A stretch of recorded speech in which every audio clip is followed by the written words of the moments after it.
Recording. So welcome to our April New Jersey Coastal Resilience Collaborative Technical Assistance Coffee Chat. My name is Samantha Chrysler. I am the Communications Specialist at New Jersey Sea Grant, and I'm helping out the NJCRC with this coffee chat program through facilitation and meeting planning. For those who this is their first coffee chat, the NJCRC is a network of coastal resilience professionals, and the purpose of this coffee chat program is to better facilitate the connections between local communities and stakeholders who have technical assistance need with NJCRC members who can assist these needs. The views expressed during this technical assistance coffee chat are the presenter's own and do not reflect the official policies or positions of the NJCRC or any of its organizational partners. Hi there, and also co-facilitating. My name is Amanda Archer, and I'm from the Jack Stone National Estuarine Research Reserve, who is also a partner in the New Jersey Coastal Resilience Collaborative, bringing you this coffee chat today. So just a couple of ground rules before we get started. I see a lot of us have entered the Mentee survey. Thank you for filling that out, just so we could gauge where everybody's at with the New Jersey Blue Acres program. And so a couple of ground rules. I ask that participants kindly keep themselves on mute while our guests are speaking. You may type questions into the chat as we go, and we'll pause briefly after each guest speaker to address any questions. You may also raise your hand and come off mute to ask a question during those brief periods. After all of our guests have presented, we will go into an open discussion where you may come off mute and share your experiences or ask any additional questions that may not have been addressed. So thank you. Welcome to Blue Acres and Beyond. When talking about climate resilience or flood adaptation strategies, we always have 3 general choices, or maybe 4, because we can always do nothing. But we can resist floodwaters with some sort of fortifying structure as one option. We can accommodate floodwaters by elevating infrastructure, which is the second option. Or we can relocate strategically out of harm's way and let nature do its thing. So today we're here to focus on the conversation about the option that nobody really wants to talk about until we have to, right? The get out of the water's way option. And so with that, I would like to introduce our first guest speaker, Brian Caitko from the New Jersey Department of Environmental Protection. Brian is a program specialist with the Blue Acres program. During his time with Blue Acres, he has applied for and secured federal buyout grants, guided homeowners through the buyout process to closing on sale of their homes, and also has coordinated post-acquisition activities, including demolition and restoration. He has worked with various nonprofit and academic institutions to protect and enhance New Jersey's natural resources. And Brian has also received a bachelor's degree in human ecology from Rutgers, the State University of New Brunswick. So thank you, Brian. I will invite you to the floor.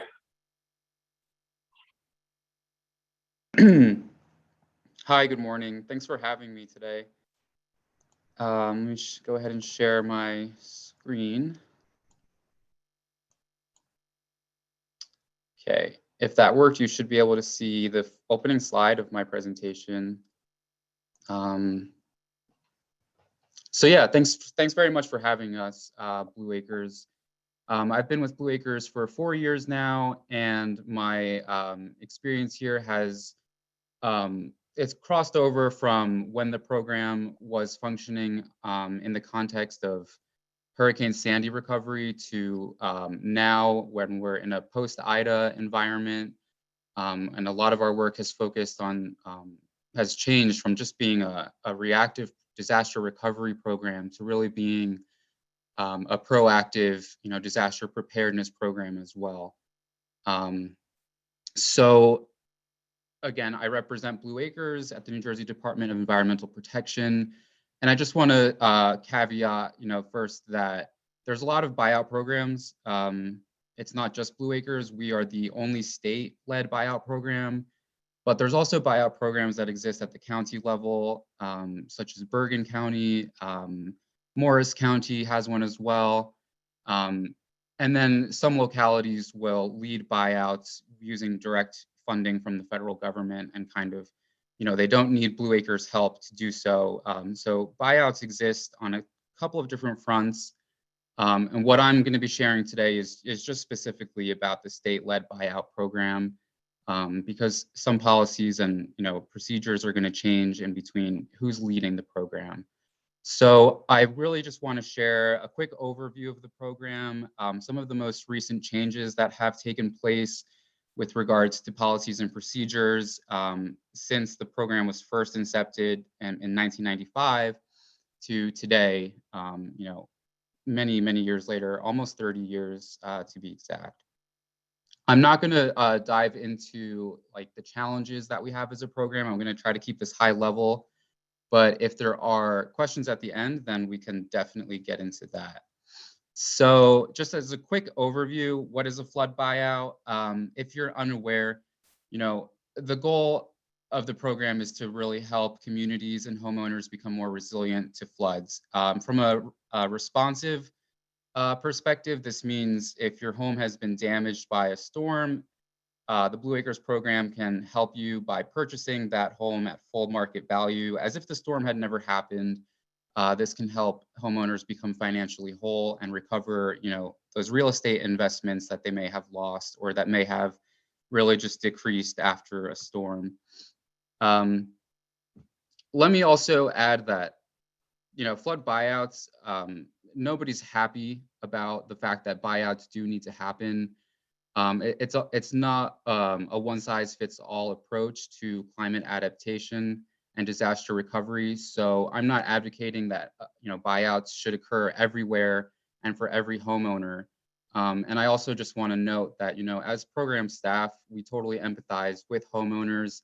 We understand that this is a life-changing decision, and this is not something that we're happy that has to happen. So buyouts, we also refer to them as acquisitions, just in case you didn't know. All right, so really quick, just as a high level about our process. So there's lots of different stakeholders involved, and there's obviously timelines here. I just want to give a quick overview as to how the buyout process takes place. And the audience today is made up of different, sectors and stakeholders. So wherever you fit into this is going to be different from somebody else. But hopefully this is all inclusive to everybody. So really it begins with resilience planning conversations. A town, maybe even just a small neighborhood or the full town together is really interested in increasing their community resilience, right? They've had a lot of climate change impacts, whether it's flooding, erosion, all these different impacts of climate change are just really affecting the community as a whole. So the community may approach DEP, the Office of Climate Resilience, which Blue Acres is a part of, to kind of discuss what are the options for increasing community resilience. For Blue Acres, that means buyouts. And again, buyouts isn't a one-size-fits-all for every community, but it is something that communities should consider. So through those conversations, Blue Acres will identify with a community what are the areas most impacted by flooding, what are some of the other stressors on communities, whether it's identification of socially vulnerable communities based off of low income, for example, and really just kind of guide, where buyouts may be best to take place, if at all. What Blue Acres does as a state program is we're always looking for funding opportunities to fund these buyouts because it's not mostly coming from state dollars, unfortunately. We rely on federal funding, and those grants come, some are on a rolling annual basis, and some other ones are dependent on presidentially declared disasters. So there's not always funds, but we're always looking.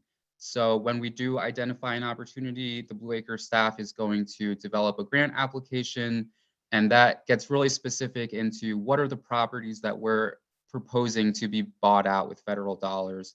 So we'll make property lists based off of various criteria, and we'll submit that to the federal government. We have a few grants currently in review with the federal government. So we have to wait for them to announce those awards before we can move on to buyout implementation. That is where the homeowner actually starts seeing movement themselves.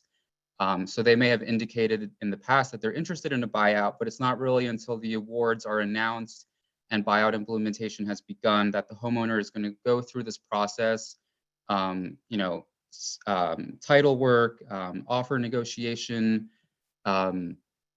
and they'll go through the different buyout steps led by a case manager. So this is an individual assigned to them by the DEP to walk them through those steps and get them to closing. Of course, this is a voluntary program, so homeowners can withdraw at any time that they feel it's no longer working out for them. And then there's some reporting and coordination. That's Blue Acres working with the state partners and the federal government on the grant management. And once projects are closed out and there's meaningful tracts of land that we can actually do something with other than just demolishing structures and converting into open space, the ideal situation is stakeholdering processes and determining what are the best uses for these acquired lands. Ultimately, site restoration is the ideal goal. So Blue Acres, what we do is we'll demolish the structures and we'll leave it as open space, but really more meaningful site restoration projects kind of depend on champions, local champions and local coordination. So you'll hear more about that from one of the other presenters. A really quick background about the program. Like I said, it started in 1995. Funding was really, at that time, kind of one-off influxes from bonds.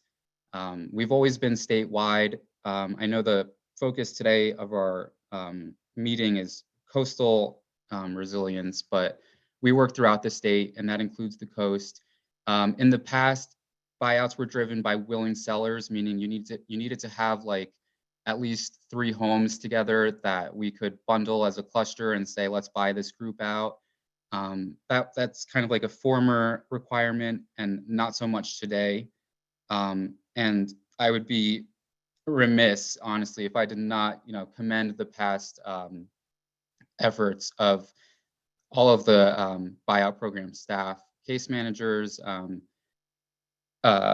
tenant relocation specialists and short sale negotiators, the former management of the program really did some outstanding work, and the program received national recognition from FEMA, and lots of media outlets have covered Blue Acres as just being like an excellent model of how buyout programs should work and how when they do work effectively, it creates meaningful results, and it helps homeowners get what they need and helps communities get what they need at large as well. Just some quick stats really quick. Since Sandy in 2012, the buyouts that have occurred today, up to today, since then, are in the hundreds and hundreds.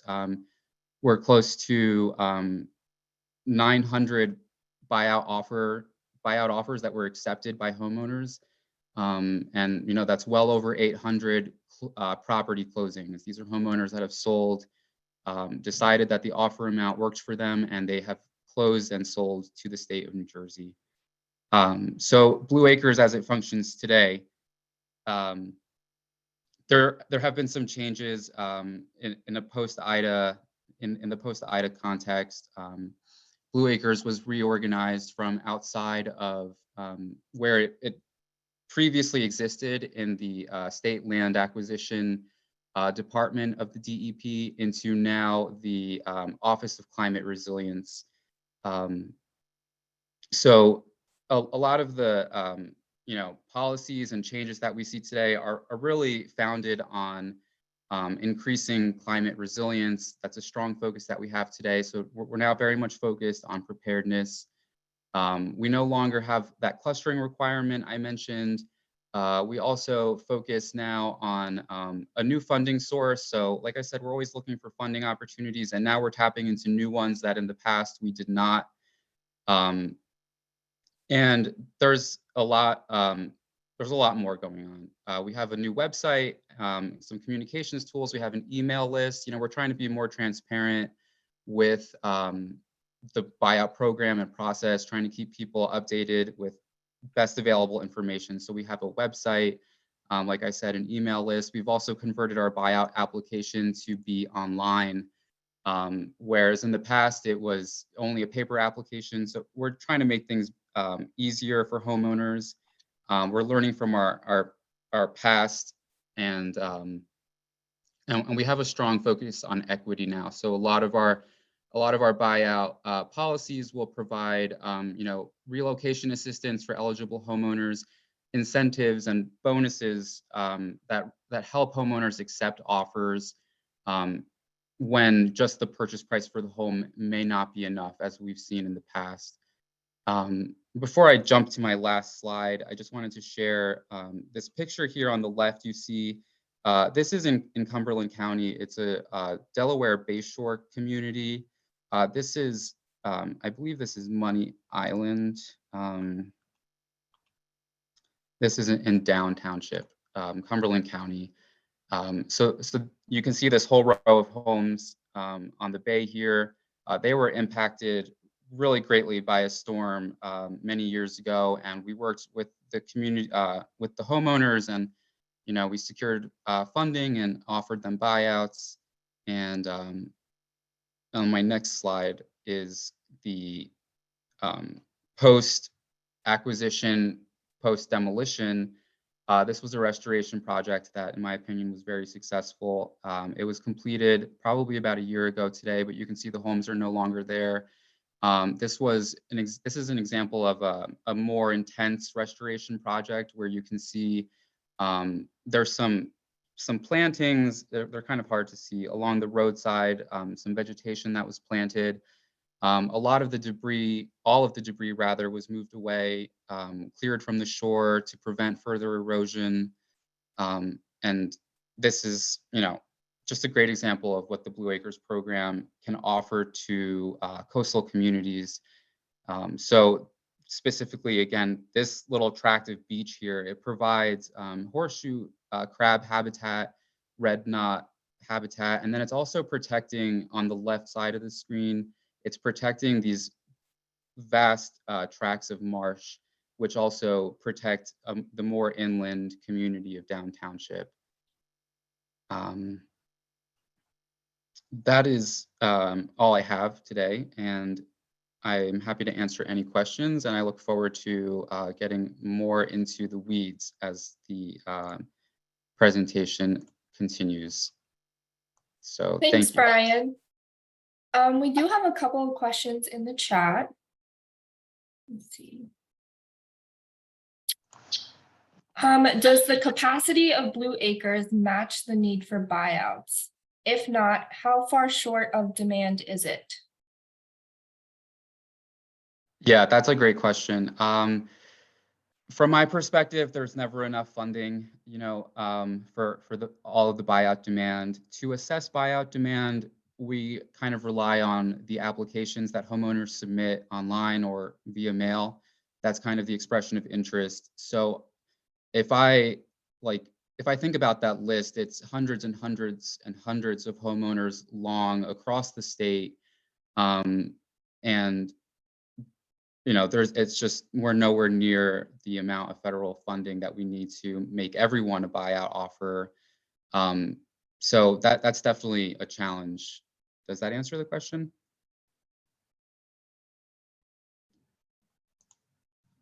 Yes, thank you, Brian. Are municipal or regional water systems located within flood zones eligible for buyout assistance? I'm sorry, can you repeat that? Sure. Are municipal or regional water systems located within flood zones eligible for buyout assistance? Okay, like a public drinking water facility, I'm guessing is the question. Yeah, that's what it seems. Okay. They are not. We focus on residential properties as a buyout program. So publicly owned properties, no, they would not be eligible for acquisition dollars. Does Blue Acres try to cover 100% of acquisition costs for a specific property, or are there match requirements from the municipality? Blue Acres covers, well, the federal government. Yes, Blue Acres, the state and the federal government together will cover 100% of the cost.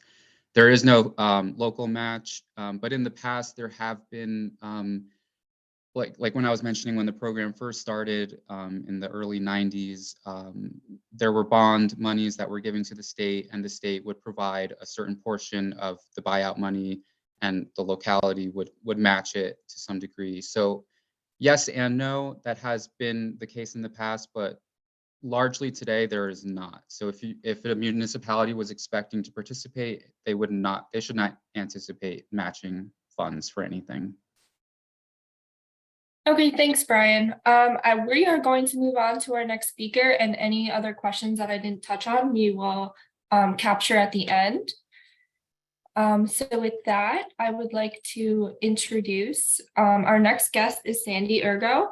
She's the Vice President of Land Preservation for the Land Conservancy of New Jersey. She's overseen the Conservancy's Municipal Flood Buyout Assistance Program for nearly 2 decades. The Conservancy has assisted with flood buyouts in Pennock Township, along the Pompton River in Oakland Borough, along the Ramapo River, and in Woodbridge Township. And these are all impacted by tidal flows from the Arthur Kill. So we have Sandy, if you'd like to share your screen. Hi, good morning. Yes.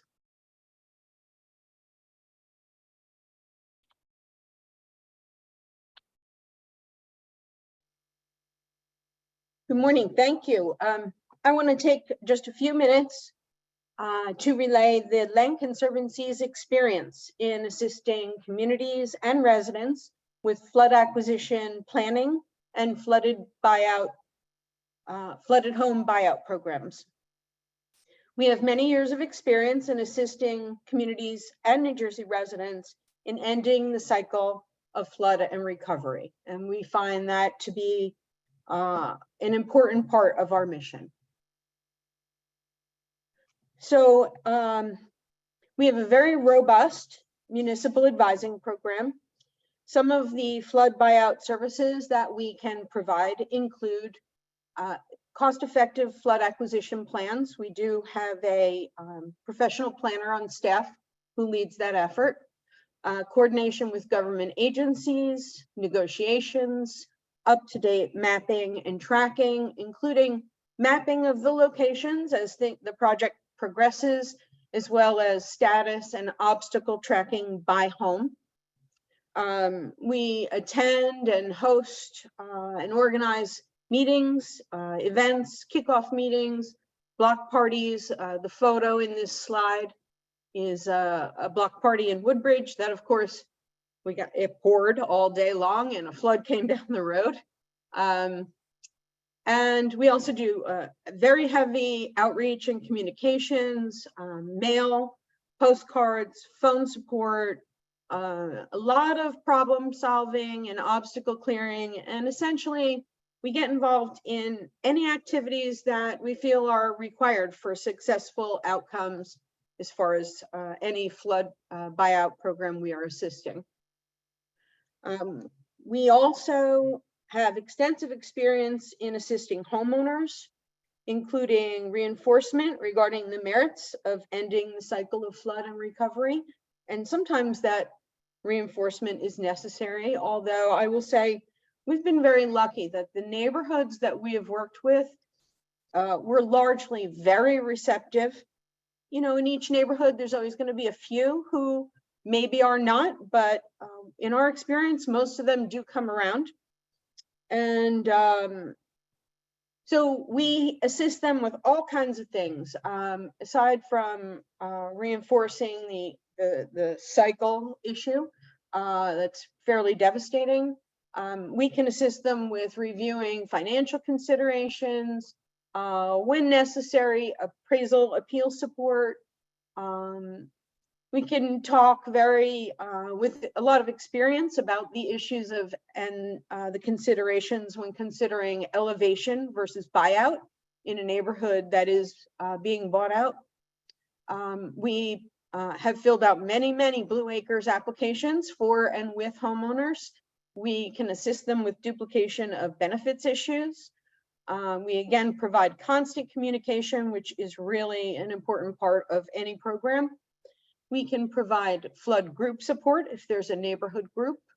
We again identify and overcome obstacles. We provide friendly, experienced, and knowledgeable team for support and for homeowners to lean on and have a friendly ear, someone to take a call.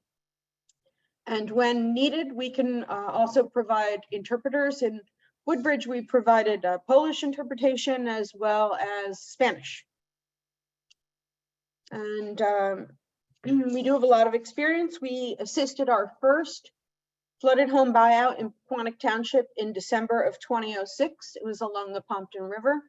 So the major projects that we have assisted with in Pequannock Township, 47 homes along the Pompton River. In Oakland Township, 12 homes along the Ramapo River, and in Woodbridge, 171 homes impacted by the Woodbridge River and tidal flows into the river from the Arthur Kill. So a few details. This is a map of part of the Pequannock Riverwalk buyout program. 47 homes were acquired by the township with assistance from the Land Conservancy of New Jersey Green Acres, FEMA, and Morris County. 12.9 acres were acquired. The Pompton Riverwalk was established and fishing along the river was enabled. This is 2013. We actually bought 15 homes that year in Pequannock, and this is a poster we made with all the homes surrounding the river. And yeah, we refer to this as moving families from harm's way and reclaiming the riparian corridor. In Oakland Borough, along the Ramapo River, we've assisted the township in acquiring 13 homes so far. They received support from not only the Land Conservancy, but New Jersey Green Acres, Bergen County, and 3.6 acres have been acquired. They were added to Truman Field Park, which is over down at the end, the western end. Again, fishing access was enabled. This project is proceeding in phases. We're currently working on phase 3 and 4, and there will be a phase 5. And this is a before and after in Oakland Borough, a home and parkland. And in Woodbridge Township, 171 homes were acquired by New Jersey Blue Acres. This is post Superstorm Sandy. They had assistance and support from the township, the Land Conservancy of New Jersey. They had funding. At first it was hazard mitigation grant program funding. Eventually they introduced HUD funding to continue. And 24.7 acres were acquired. And the floodway restoration in Woodbridge is underway, and that's led by Rutgers, which you'll hear more from the next speaker, Brooke, about that. And this lawn sign, this was actually developed by the Woodbridge River Community Flood Group. It was in response to, at the time, the Governor Christie had been in the media talking about checkerboarding. They were very concerned that if their whole neighborhood didn't go, that their neighborhood might get left behind. And I think Brian just addressed that and indicated that's really no longer the policy. And honestly, we didn't really see that even when the governor said that on the news, that it was really the policy, because Blue Acres didn't walk away from people who didn't serve enough wine and cheese at neighborhood parties to get all their neighbors to sign up. The sign was very effective and it really raised awareness in the neighborhood. And, I'm sure everyone on here probably realized that severe repetitive loss from flooding is absolutely devastating to the families who experience it. And as shown in the boarded up house in Woodbridge and the roadside debris in Oakland Borough post Hurricane Irene. There's post Hurricane Irene, we've worked post Ida and post Sandy. The storms, they keep coming. They take a little break in between, but they keep coming. So thank you very much. If you believe your town and its residents would benefit from assistance with the flood buyout program, you should consider contacting the Land Conservancy, either for planning or support and coordination efforts. And I'll just be clear that, it has varied from program to program, as you've heard, in riparian versus tidal and Blue Acres versus Green Acres, a lot of different funding schematics. In the Woodbridge scenario, we were very involved in getting the neighborhood to understand the program and apply. When we started in Woodbridge, there were 35 applicants. And in the end, there were well over 160, and it's now up to 171. Blue Acres has an amazing team. I can't say enough about how well they work this program and how well they do with the neighborhood. And really the way they handle the applicants and the neighborhoods is really very similar to the way we handle them. The difference is that we handle them before they apply. We assist the community in talking to the neighbors and the neighborhoods and understanding their issues and getting them to apply. And then we pass them off to Blue Acres, and then they have their project case managers. They do an amazing job. They really pick up where we leave off. And I'm open to any questions. Thank you very much. Great, thank you, Sandy. Welcome. We do have one question in the chat. When you talk to homeowners that might be reluctant to leave, what are the biggest concerns they cite, and how do you work to overcome them? Well, I would say that there's two main prongs of that answer. And the first is probably financial. That's the one we hear the most.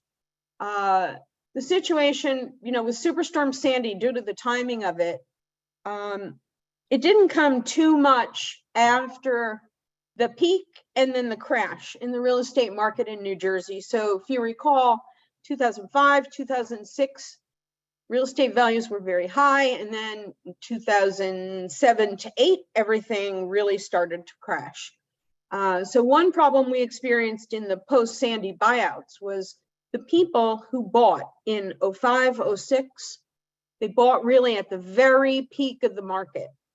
And by the time of Hurricane Sandy, which I guess was 2012, they had already lost a lot of value. They already had mortgages that were, I'm sorry to say this, but underwater.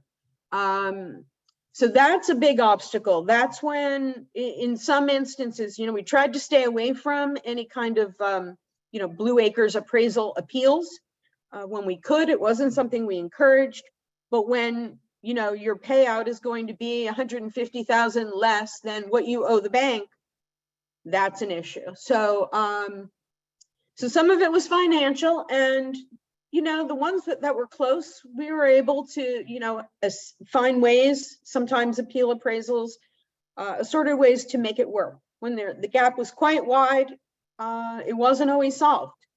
The other main issue was really more emotional. It was especially with elderly people. Sometimes we would hear from their families, mom is 97 and she's just not going to leave her home right now, and then unfortunately, before the program ended, we had the estate representative in touch with us about, selling the house. Some of it is overcomable. Some of it is not. It's a mix of financial, mortgage, and, emotional conditions. I'll just say that the more experience you have talking with people in the situation, the the more answers you have and the more support you can provide. And it's really important that they get people who are very friendly, easy to talk to, understanding, and, you know, you would never want to, you know, sort of take a strong arm approach in something like this. We really always stress it's entirely voluntary, but we know how to ask the right questions. Do you really want to stay? And, you know, provide some of the detailed information about, well, what it will look like if you do stay. So I hope that answered the question. Yeah, that was great. Thank you, Sandy. We do have a couple more questions, but I'm going to divert them to the end. We are going to have our next guest with us in just a second. So our final guest speaker today is Brooke Maslow. She is an associate professor at the School of Environmental and Biological Sciences at Rutgers University, as well as an extension specialist with the Wildlife Conservation and Management Program in the Rutgers, New Jersey Agricultural Experiment Station. She has a PhD in ecology and evolution and a professional background in biological resources, engineering, and ecological restoration. Her research focuses on conservation biology, wildlife ecology, and habitat restoration. So with that, I would like to introduce Brooke, who is the Beyond part of our Blue Acres chat today. All right, thanks, Amanda. Let me just share my screen here. Okay. Can you all see that? Yep, we're good. Okay. So I think, you know, what Sandy was just talking about really segues nicely into some of the things that I wanted to bring up here today.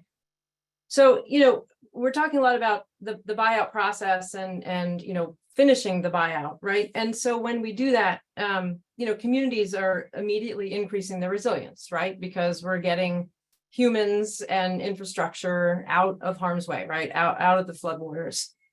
And getting people to do that, as Sandy really spoke at length about, and overcoming that sense of place attachment, you know, that emotional connection they have to their home and the land is half the battle. But from my perspective, you know, once the buyout process occurs and the homes are demolished, you know, that's not the end of the story, right?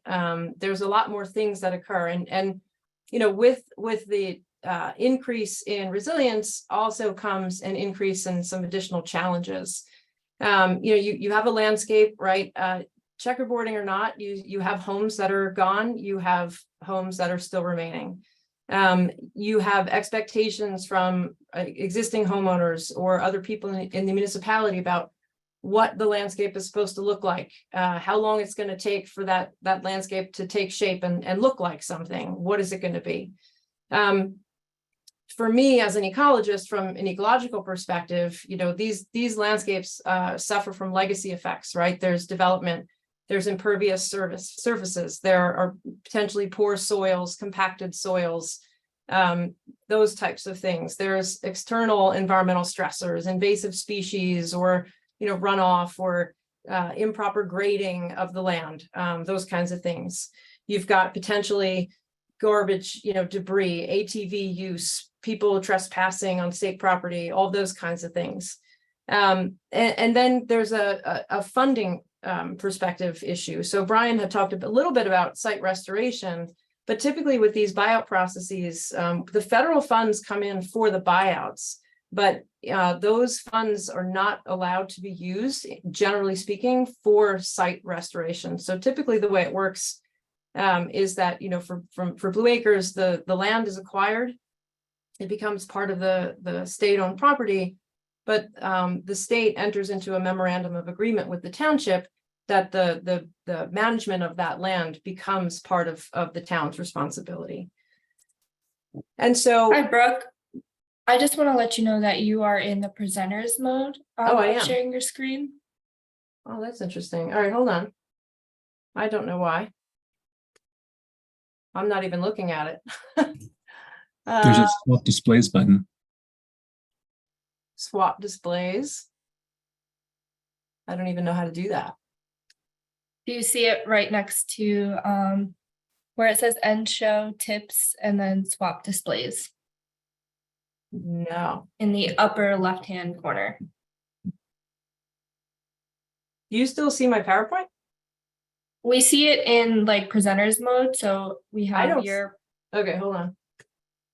Does that work? there we go. Yes. Oh, that's weird. Perfect. Okay, I All have right, swapped. continue. Cool. All right. Thanks. Well, good. So you saw what stuff that didn't even make any sense. Okay.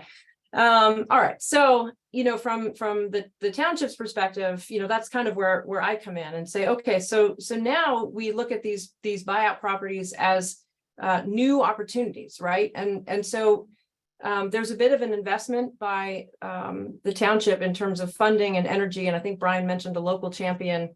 That's definitely something to consider. You need local champions to really drive these new initiatives. And so post buyout, the goals that I think about are identifying opportunities for turning these landscapes into public assets. So how can you connect parcels with existing open space? How can you make trails? How can you maximize the amount of land that you can then restore ecological function so that you can increase flood protection and flood mitigation and storage? How can you enhance recreational opportunities for people, not residents, but also other individuals in the town, or maybe other outside of the town coming in and making this place a destination. And then also that these landscapes do need to be managed. And so, you can mow them. The public works people can mow in perpetuity, although that's not necessarily sustainable. So how do you make landscapes that where you can reduce that maintenance need? And so I just want to kind of walk you through one of our case studies. So this is a project that I'm leading, and as Sandy mentioned, in Woodbridge Township. And so I'm showing you a map here of the Woodbridge River floodplain. So in the center of the screen here, you've got at the north end, this is Avenel. You've got the Ernie Oros Wildlife Preserve. This is the headwaters of the Woodbridge River. And then it flows north to south, ultimately entering into the Arthur Kill. So the shaded blue areas are showing you the floodplain, the flood zones, the 100-year floodplains. And then the white squares indicate 5 distinct Blue Acres focal areas or neighborhoods. So I'm going to be focusing right now on the 3 along the Woodbridge River, really just one of them, but Avenel, Watson Crampton, and the Sea Warren neighborhood. And you can see in there, if you remember back to Sandy's picture, the properties that were eligible for buyouts or were bought out are indicated in the black shading. So you can see that this Watson Crampton neighborhood, that's where in Woodbridge, there were about 85% of the buyouts were targeted. And so the town made a real concerted effort to start thinking about what to do with that landscape because they had such a concentrated effort. So the first thing they did, that was not me, was establish some regulations basically to create what they termed an open space conservation resiliency zone. So here I'm just showing you a map of, so the red line is indicating that conservancy area. You can see the different parcels there. The ones in green are the ones at the time. Now this is an older map, but you can see what was, what buyouts were accepted, which ones were rejected, where homeowners refused to buy out, which ones were either, applied late or pending funding, those kinds of things. But they established this zone so that for the future, it sort of prevented additional development. So there were regulations like,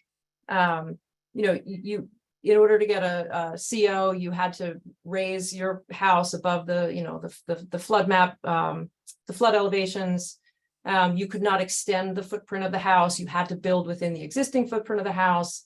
All these different kinds of things. You had to plant with native plants. So anyway, again, just some proactive thinking about how to create these conservancy areas to increase resilience.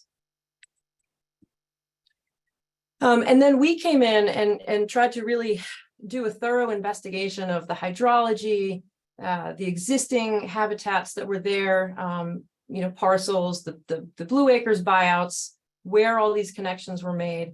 And we came up with a sort of a vision of what the place would look like over time. Now we know that these are phased approaches as you have, houses coming out, houses still remaining over the lifespan of a mortgage, maybe 30 years down the road, another house will come out. So, kind of thinking cohesively about this long-term vision. And so here I'm just showing you, we've got these different restoration habitat types that are part of native vegetation. So that's the restoration zone. You've got floodplain forest, marshes, shrub habitats, meadows. And then you move into these management zones where places that are sort of, what we envisioned were areas that were kind of buffers between existing residential areas and the natural zones. So these would be lower vegetation, maybe places where you could mow certain areas, which I'll get into in a second. Where can you put in flood storage features like bioswales or retention ponds or things like that? And then again, we want to make these places public assets. We want to re-envision these landscapes. So how do we make them more accessible to the public? Can you put in things like kayak launches and trails and interpretive signs and little parks here and there? And so we've done this in Woodbridge. We've done these conceptual plans in Sayreville, Pompton Lakes, Hamilton Township, a few other places. But Woodbridge really was probably the most proactive in then moving into the implementation stage. And so here, I'm just kind of giving you our progress up to date. We started our restoration work here in 2016, I'm going to say. And so here again is a zoomed in version of the Watson Crampton neighborhood. All of the parcels indicated in green, orange, light green, dark green, or orange are areas that we have restored in some way or done something to. The darker green indicates places where we are trying to reestablish woodland. Orange are places where we're trying to establish warm season grass, meadow habitats. And then the light green are areas that we still are keeping as sort of park-like. So planting maybe some larger trees, but farther spaced apart, that sort of thing. And so what we've done so far, you can just see the numbers there, over 14,000 native plants installed, about 4 acres of meadow established. We've removed about a 1/4 mile of roadway from this neighborhood. As more houses come out and, we see areas that we can remove additional road, we are that is in the works. A 1/4 acre of wetland restored, which I'll show you in a minute. And just most recently, we've put in about 1 mile of recreational multi-use trail throughout this neighborhood. And so now I'm just going to show you a few photos of some of the things that we've done and some of these success stories. So, restoring native vegetation and native habitats. It seems like a inconsequential thing, but there are resilience benefits for this, right? You're improving soil health, which increases water infiltration, increases biodiversity. Again, basically just restoring that ecological function. The social benefits in terms of improving the landscape aesthetic, which gets to that idea of putting trails in and bringing people around and looking at places. And so I'm just showing you some pictures here of before and after of a particular section. These are a few parcels along Watson Avenue, which is the main street through the Watson Crampton neighborhood. So Phragmites obviously is a marsh type plant. It's everywhere. And so you have to do a fair bit of invasive species management. But when you do these things, as you can see in the picture on the right, some native vegetation does return just via the seed bank. So you can see all these white flowers, that's bone set in the picture. And then these are some trees that we planted. These are restoration size trees, so small ones. Getting back to that idea of time frame, right? It takes a while. You're balancing costs of large trees versus small trees and survival and things like that. But these are in tree shelters that we protect our trees from herbivory and create this greenhouse effect. So if you do a little bit of work, you can get some rewards. And then of course, increased biodiversity. I just wanted to show that we've got a lot of milkweed in there and a lot of monarch caterpillars, and it's always a nice find. This is another example of restored vegetation. So here again in the same neighborhood, So some of these houses have come out subsequently, but this area back here, there's an old asphalt pad, it was basketball court. So we took all of this out. We do have a trail through here now, but we restored all of this as this is actually a bit of a wetland. So it's now a wet meadow that transitions into a dry upland meadow. And so this is what it looked like last June. So you can see all these. So this picture is sort of standing from that concrete pad looking east. And you can see just this meadow of swamp milkweed and oh, there's some purple stuff in the back, which I can't remember what it is. But again, there's a picture of our monarch friend. And so again, we have a trail running through this section. And so visitors now can enjoy those things. And then here we've got some wetland restoration work. So in this section over here, these were all houses. This house has now come out. This is a Phragmites dominated marsh. These blue lines, I just drew them in here to indicate where there was a drainage ditch. You can see these hard angles.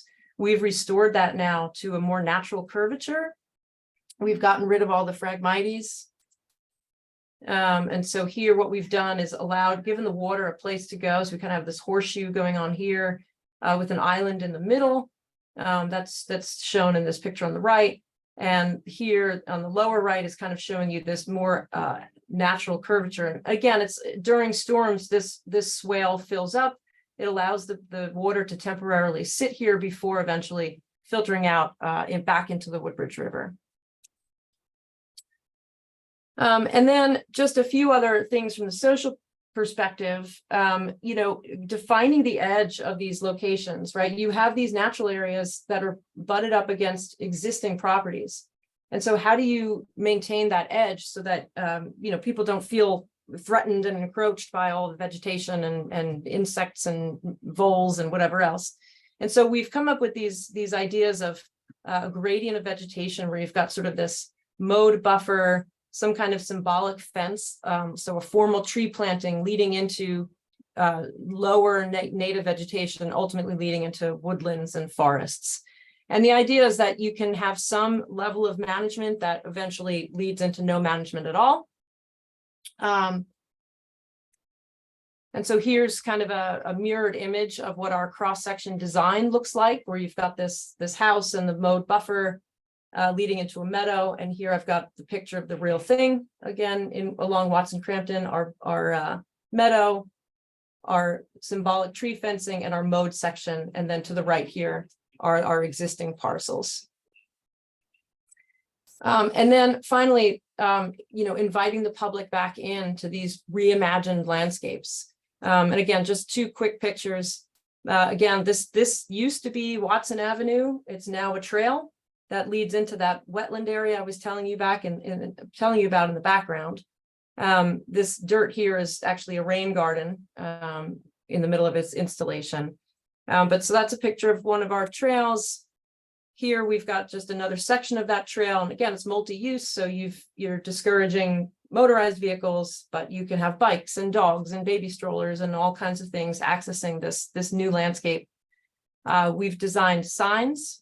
So you've got interpretive signs showing you where you are along the Woodbridge River Passage, we call this now, and then where it connects to and what things you might see and a little more information.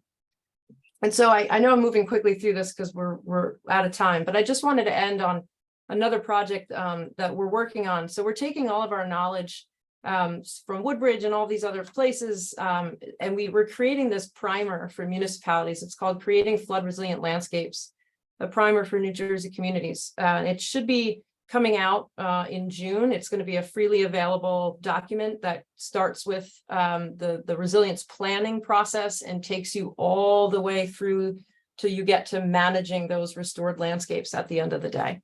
And I'm happy to talk more about that with anybody and after it comes out as well. So I'll stop there and open it up for questions. Thank you, Brooke. I'm especially excited for this primer to come out in June. We do have a couple of questions in the chat. Have you seen any community resistance to wetland restoration? Yes. And so, there, despite the best efforts of Blue Acres, right, it is a voluntary process, voluntary program. And so you still have folks who are remaining within an area that, a township has designated as a resilient zone, a place where they want to ultimately get those homes out. And so, you kind of have a mixed bag of people. You have folks that are extremely supportive. You have folks that maybe just moved in and really have no idea what's going on. There's a lot of that goes on. And then you have some folks who are still there, who can't move or won't move, and don't totally understand or potentially have misconceptions about what you're doing. So for example, in our wetland restoration, we had an individual thinking that we were creating more of a flooding problem because we were redirecting the water into that horseshoe area. And it's just a matter of patience and individual interactions, and listening to explain that that was a wetland before we did anything to it. What we're doing is enhancing its function. We make some concessions here and there. So for example, that particular homeowner, her driveway floods every time it rains. Every time there's a storm, she can't park her car there. And so we modified our design a bit after speaking with her. And so now the water is blocked. There's no way it can get to her driveway. And so she's much happier now. With that small modification. So I think it's about working with individuals who are still there. Great. That kind of leads into this next question of, have restored areas prevented flooding in remaining neighborhoods? How does it? Yeah. So that's always a difficult question to answer, because, these are not controlled experiments where you can, dump a bunch of water and measure, and then make a landscape alteration, dump the same quantity of water in the same way and measure. So it's difficult before after controlled experiments like that. But what you need, and storms vary in intensity and wind direction and tidal stage and all these things.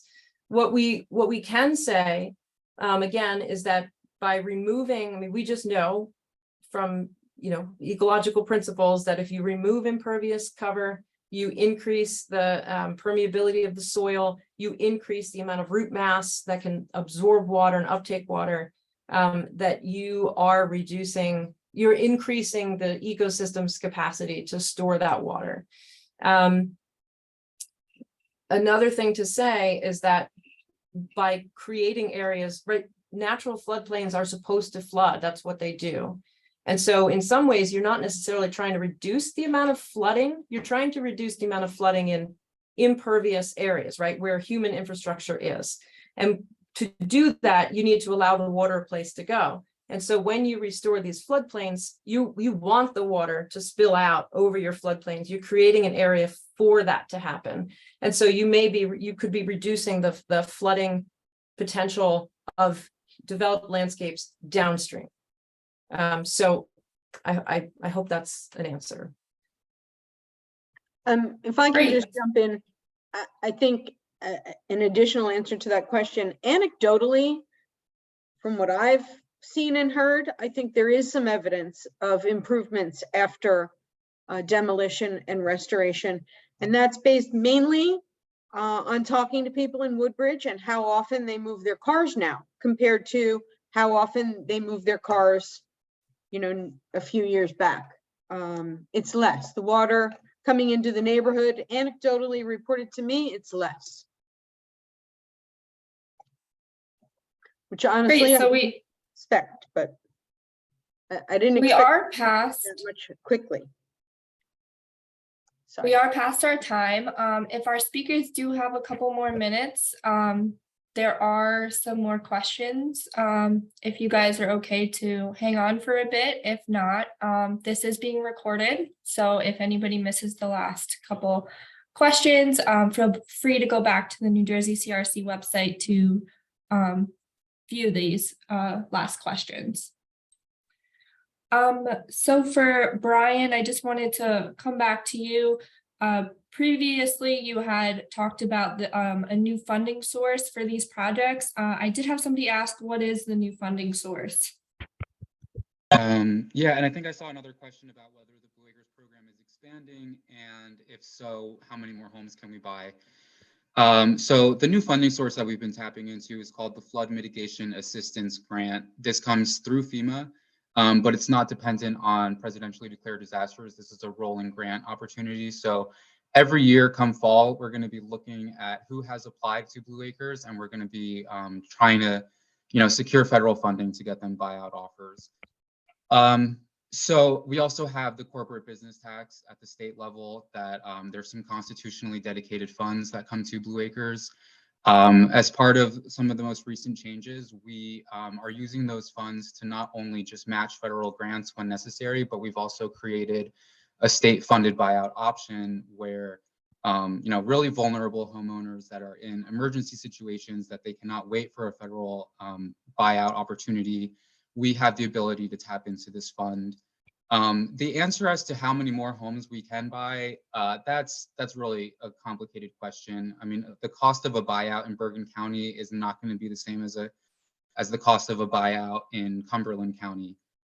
So I don't want to defer this question, but I'm afraid I have to, because it's too hard to get an accurate prediction. When we do have announced funds like we saw after Ida, there was $10 million here and then another $40 million there. When we have specific allocations for the program, we can kind of predict how many homes that will be.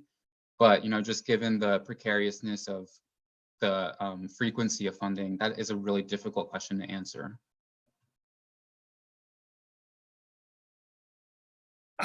Another question, can you just briefly explain the difference between Blue Acres and Green Acres?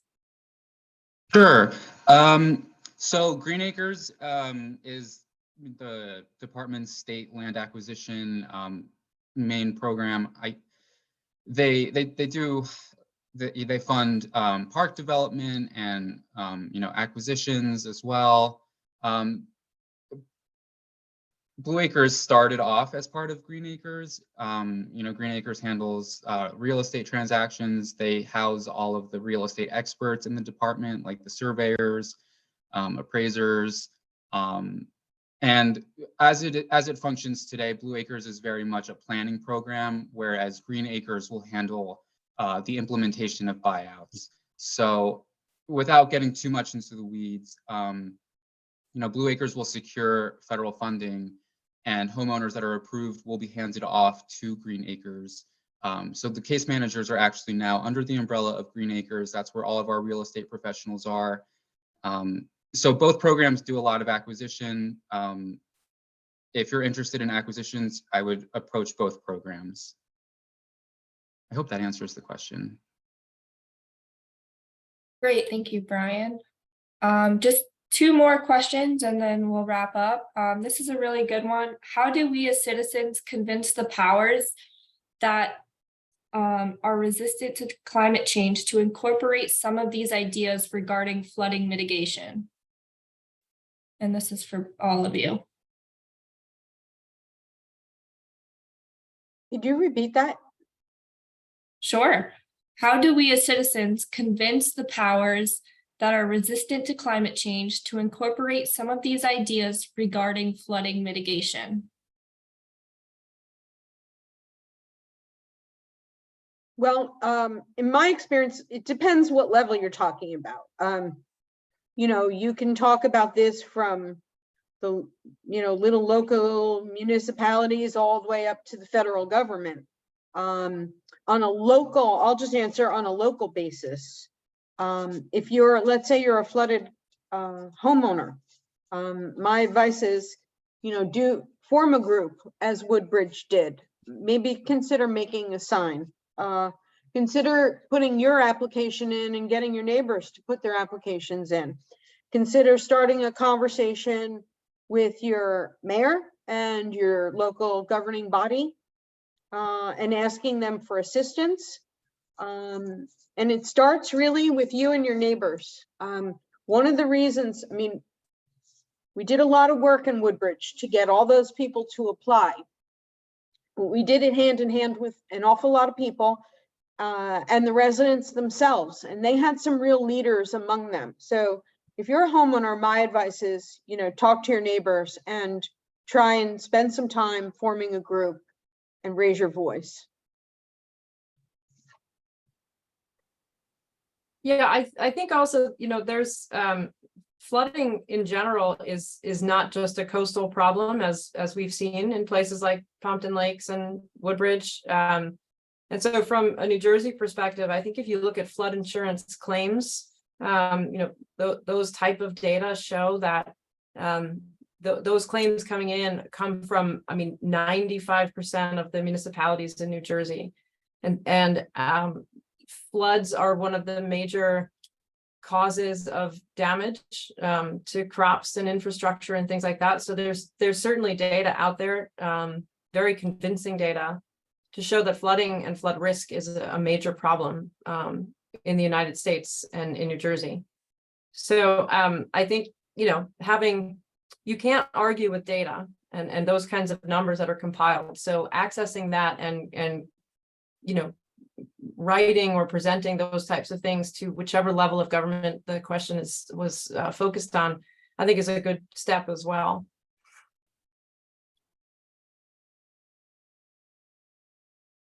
Okay. And Brian, I'm not sure if you are familiar with this question, commenting on the role of arts and the significance of artists impacting communities in terms of bringing awareness to coastal hazards and offering a healing and therapeutic benefit to neighborhoods, towns, villages, etc. Can artists be considered local champions, mentioned previously by the first speaker, to honor land improvements and welcoming positive change? Absolutely. I think an artist could be considered a local champion. They, promote awareness through their own media. I think, awareness is just the beginning.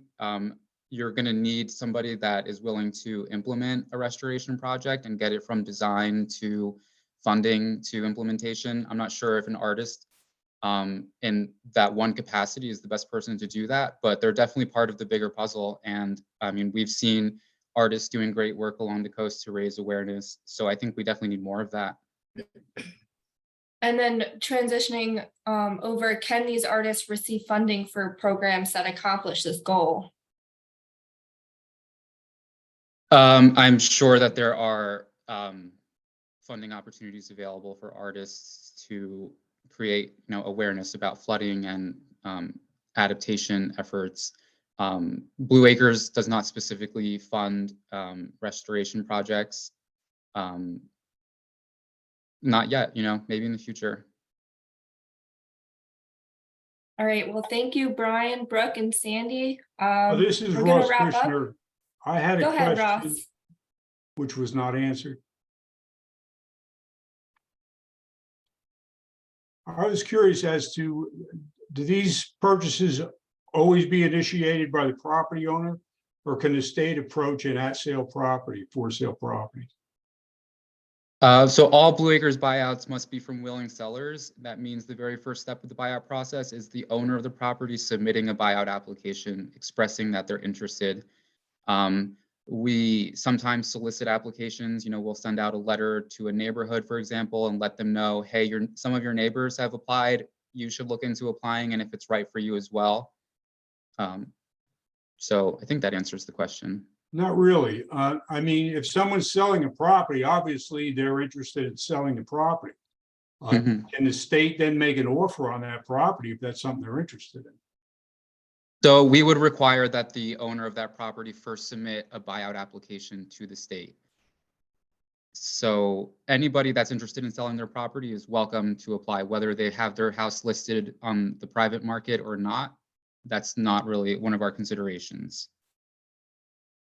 Yeah, I might be able to just add something, Brian, just from the experience in Woodbridge. So they have a floodplain manager. And so all the properties that are located within special flood hazard areas, if those properties go up for sale, then the township goes to that that homeowner who is selling and presents a campaign to potentially point them in the direction of Blue Acres. And then, a lot of those properties, I shouldn't say a lot, some properties are purchased with the idea of either, doing a renovation quickly and then flipping them, or maybe owning them as a rental property and that sort of thing. So as soon as the new owner comes in, there's definitely communication between the township and that buyer to discuss, what they're buying, and then also if they do go through the sale, then to say, hey, maybe that wasn't the best investment. Why don't you talk to Blue Acres?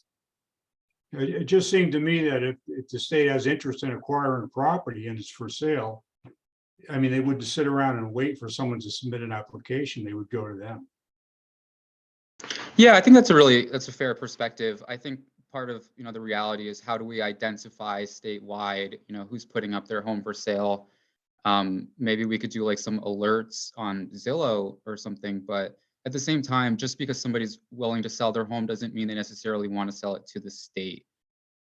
That's just a reality. Brooke, how do we get a copy of Creating Flood Resilient Landscapes coming out in June? Yeah, so the project is sponsored by DEP through the Resilient NJ program. So we will have a limited number of hard copies that will be available to municipalities, and then it's going to be a freely online document. I'm not exactly sure where it will live. I haven't quite worked that out with the DEP, but it will be freely available. And I'm sure that I will post it on my Rutgers cooperative extension website, and we'll blast it out. And I believe that DEP will be doing a press release campaign about it. So you should be able to at least get a link at some point down the road. Great, For sure. thank you. So, thank you guys so much for speaking with us today. And with that, I would like to conclude the NJCRC Technical Assistance Coffee Chat. So thanks again to our speakers, and I hope you all have a great day.